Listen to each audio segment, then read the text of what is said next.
Welcome back guys, Strafe here. So it's been a while since I recorded a video. Today we're going to try a different style. It's going to be an update style video.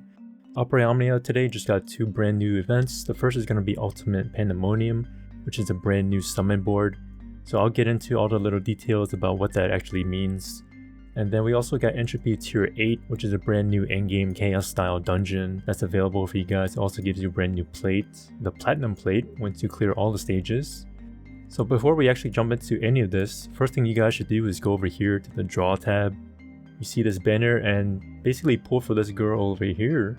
And for Edge, he's okay, but he's not very necessary. So for me, it's kind of a pass because you're not going to be using him all the time. But Penelo can fit in pretty much on any team and anywhere. She doesn't care about resistances because she has a lot of battery. She has pure damage with the EX. It's a fast recast speed. So Penelo is definitely worth it.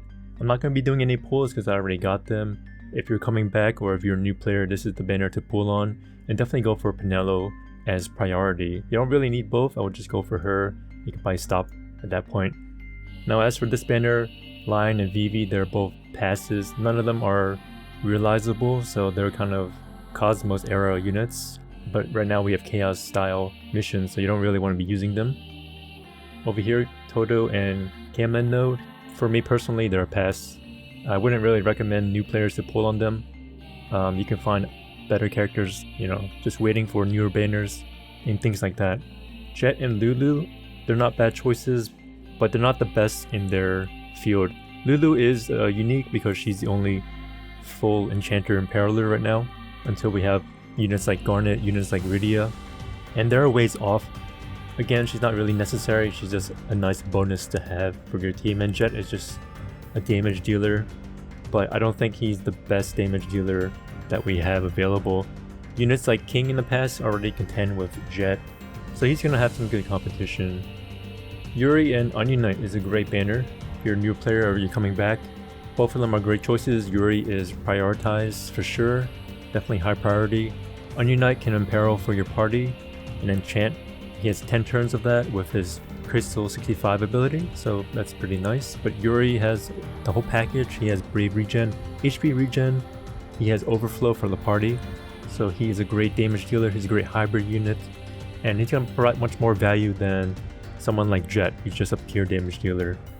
Last banner is Prish and Kefka. This one is kind of a pass. None of them can be realized again, and they're both stuck in the Cosmos era. Actually, Prish is... I don't even know if Prish can do Cosmos content. When her EX came out, that was already tough to make her work in her own event. Definitely this banner is going to be a pass. Now let's move on to the summon board, Pandemonium. Now if we go over here to the summon board tab, and you can organize basically any summon board by the names here, by points held or points to master. I like points held because it's simple and you know what you have pretty much. So what is a summon board specifically? It's stats to your units, so it gives you all stats including HP. It gives you passives here as well. For Pandemonium specifically, you can see these are the passives. Now the ones I recommend are going to be this one here, attack up, boost guard up, and chain HP damage up. And why is that? Because these are pretty much the best passives, the most universal passives. Arrow power up is good for wind units, but other than that, if you're not using winning attacks, like King for example is non-elemental, then you don't need any of that. And this is wind resist, reduce brave damage taken from wind attacks, so you don't really need that stuff. And then the last one is chain damage up, increases brave damage dealt in a chain attack. But basically this means that you have to have a chain attack to begin with, and those are pretty rare. So that's why this passive is not really recommended. And it doesn't work for units that actually initiate the launch, units like Leo or Dark Cecil. This one is not recommended. It's going to be attack up, boost up, and chain HP up. And you need 6,500 points total. So right now King has 3,000 points. Wild points you can apply as well. And then if you hit yes and you hit auto, then it's going to select all the nodes that you can get. 6,500 points, remember, is what you need to master the entire board. Okay, so this is the Pandemonium War of Illusion stage. This is where you'll be farming the points for the summon board. Right here is the farming stage, the level 100, because this is the easiest but it gives you the most points.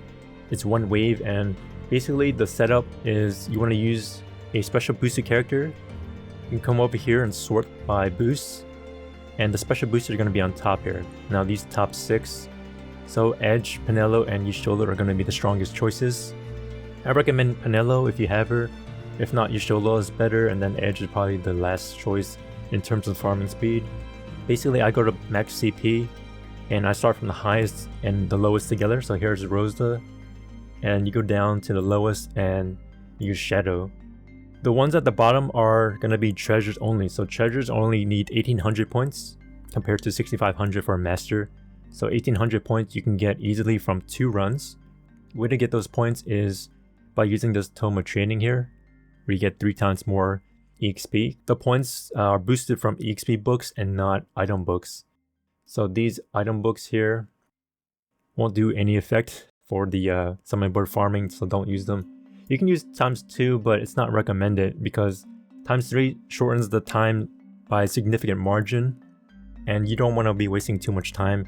If you don't have ×3 books, they're on sale every time there's a new summon board. So just go over here to the shop and you can find the Tome of Training books. So you can just buy these books and then it will help you guys speed up the farming by significant margin. So after 2 runs, we can switch from Shadow to Lawn and Rain and just from so on and so forth. So that's the easiest way. If you sort by points held, for example, every time you use your points, they're gonna go up to 0 later on, and then that's gonna mess up your farm because everyone's gonna be at 0 or close to 0. So that's gonna mess up the table. But if you go to max CP, the table will never move. As far as strategy, there's not much strategy, just kill the alien guy. Doesn't have that much HP. Just delay him. You can use Aranea friend. You can use Setzer friend. Setzer is probably the best because he does delay and he does fast animations and fast damage. And you'll finish around 8 turns. I average about 20 runs in a 30-minute window. So that's on the fast side, but that's about what you guys could probably do. Now the next event we have is Entropy Tier number 8, which is a brand new stage. This one's pretty hard in my opinion when I ran the stage. I came in with this team and I wasn't expecting such a difficult uphill battle, but depends on who you have that make it easy or hard. If you have Penelo, if you have Zac, if you have Y'shtola or something, then the stage is much more manageable. But I tried with this team. I did have other options, but I went in with this team because I really want to slot in Lulu. She's the 0 out of 3, and she's pretty much going to be unusable in any other stage. So that's why I put her in this one here. And then to make her work, we have Automata to take advantage of the Imperil, and then a tank unit, Warrior of Light. I could have put Zac in here, maybe, but might as well use Warrior of Light. I think he's falling off damage per turn. He synergizes well with Lulu and ulti because the Brave regen from him and Lulu, they complement each other, and they give ulti more regen. Now the first wave is actually pretty hard. This team was actually close in completing it. It doesn't look too close because we kind of had a lot of leeway here. We kind of crushed the score, but the HP damage, as you can tell, very close, and some close calls we almost died as well. I'll show you that screenshot coming up for the end. First wave is dangerous. They're pretty fast. They hit pretty hard. They can do a Brave plus HP from break, so that can kill your units. That's why tank units or mitigation units are good. Wave 2, they resist everything unless you hit them with an apparel, the same element that they're weak to. So they start weak to fire. If you hit them with fire, then you'll have a window where they won't change stances. So you can bring Ifrit Summon if you want, but that's a very small window. That's why I like to have Lulu. People can use Onion Knight here. He's a good choice too. Or just units that self-imperil like Yuri or Gomez. They can do 100% damage all the time with their imperil, so you won't have to worry about them changing. This next wave, the wave 4 I believe, the Ochu is not that powerful. He just kind of draws your time. He summons ads. You don't have to waste too many abilities. You want to save them for the last wave because the last wave is pretty dangerous. We have Celestial, who does a lot of group Brave and HP attacks. He cleanses debuffs as well, so I saw that when he cleansed the fire down from Lulu, which is bad because she doesn't have that many charges of the fire imperil. So keep that in mind. The other thing is the Kraken, who's also fast. There's a lot of Stoneras, delays your team. And then if he's not broken, he'll do a Brave plus HP attack, Tentacle Explosion, probably kill your units. So definitely save summon ideally for the last wave. That's what I did, and it was still pretty close. Keep in mind, team almost got wiped out regardless. Some people do summon in wave 2. It depends a lot on your damage for the team. So as you can see here, Lulu at 0-3, Ray of Light at 1-3. They're not doing a lot of damage at all. But if you're bringing heavy hitters like Yuri and Gobez together with Penelo or something, or Zac, then that team's gonna shred through these guys, no problem. So that's my experience with tier 8. So again, units that are good here. Penelo's good. Edge is actually really good. He can evade a lot of these dangerous attacks. And then Lulu, of course, Onion Knight's good. Yuri and Gobez are really good. Zac is another good choice. And those are the key players for tier 8. Now I'm just gonna go over the old tiers real fast, because I never did an update. The tiers are different from when I initially completed the tower. So tier 1 is actually the same. We have Lily Set, Dark Cecil, and Pain. Lily's only at 1 ingot here, 1 out of 3. And this team cleared pretty well. Tier 2, I changed it up a little bit. I brought Vanille here. Vanille is actually good in many sieges. She's good in tier 3. She's also good in tier 8. She can be used for tier 5 if you need a Dispeller, so keep that in mind. But I put her here because this team is pretty weak overall. Charlotta only has a 10% attack aura.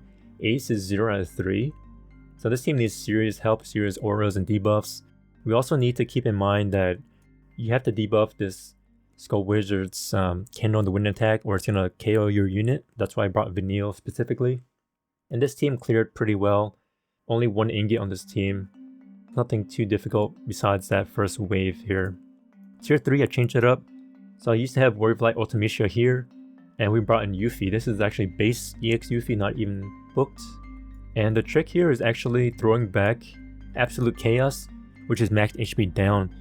So if this targets Yuffie specifically, you can throw it back and it cuts all the enemies' HP to half. So that way you can bypass this mid wave relatively quickly and get through. The last wave, definitely safe summon for the last wave. You want to burn the mid wave down with the max HP down and kill them within that time frame. But then safe summon for the last wave because they're really fast and really dangerous. You can pretty much use any partners with Yuffie. I just brought Cryo and Ignis because that's what I have. Ignis is 0 out of 3, Cryo is purple. You could just use any combination of units here. It doesn't have to be these guys specifically with Yuffie, and you'll get through pretty fine.